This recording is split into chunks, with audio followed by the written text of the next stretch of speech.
Rahul office के काम में बहुत व्यस्त था। वो लैपटॉप पर अपनी उंगलियां चला रहा था और चेहरे पर थकान साफ दिख रही थी। बगल वाले कमरे में उसकी पत्नी माया घर के कामों में व्यस्त थी।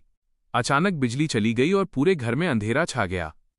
राहुल चिढ़ गया, अरे यार, अभी ये प्रेजेंटेशन खत्म करनी थी, सारा मूड खराब हो गया। वो अंधेरे में झुंझलाकर बैठ गया। तभी उसने देखा कि अंधेरे को चीरती हुई एक मोमबत्ती की रोशनी उसकी तरफ आ रही है। माया हाथ में मोमबत्ती और एक कप गर्मागर्म अदरक वाली चाय लेकर आई।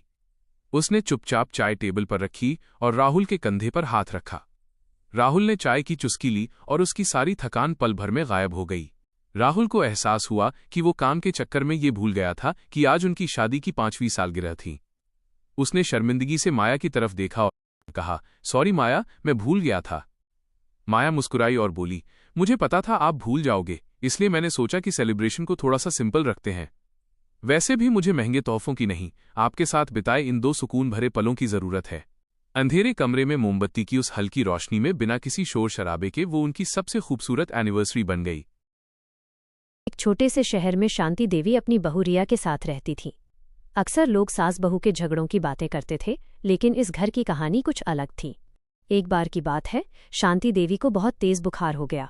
उनकी तबीयत इतनी बिगड़ गई कि उन्हें बिस्तर से उठने में भी दिक्कत होने लगी। रिया, जो अपनी सास को अपनी माँ जैसा मानती थी, तुरंत उनकी सेवा में जुट गई। रिया की ममता भरी सेवा, दिन रात का साथ। रिया अपनी नींद भूलकर पूरी रात शांति देवी के सिर पर ठंडी पट्टियां रखती रही। पसंद का खाना। बुखार की वजह से जब शांति देवी का मुंह कड़वा हो गया तो रिया ने बड़े प्यार से उनके लिए मूंग की दाल की पतली खिचड़ी और अदरक की चाय बनाई।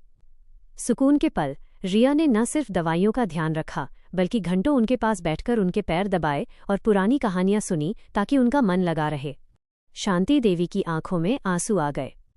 उन्होंने रिया का हाथ पकड़कर कहा, बेटा, लोग कहते हैं कि बहू अपनी नहीं होती, पर तूने तो मेरी सगी बेटी से भी बढ़कर सेवा की है। रिया ने मुस्कुराते हुए जवाब दिया, माँ जी, अगर आप मुझे अपनी बेटी मान सकती हैं तो मैं आपकी सेवा एक बेटी बनकर क्यों नहीं कर सकती। परिवार तो प्यार और एक दूसरे के साथ से ही बनता है। कुछ ही दिनों में रिया की सेवा और प्यार की बदौलत शांति देवी बिल्कुल ठीक हो गईं। उस दिन के बाद से उनके घर की मिठास और भी बढ़ गई। सीख। सेवा और प्रेम से किसी भी रिश्ते को दुनिया का सबसे खूबसूरत रिश्ता बनाया जा सकता है।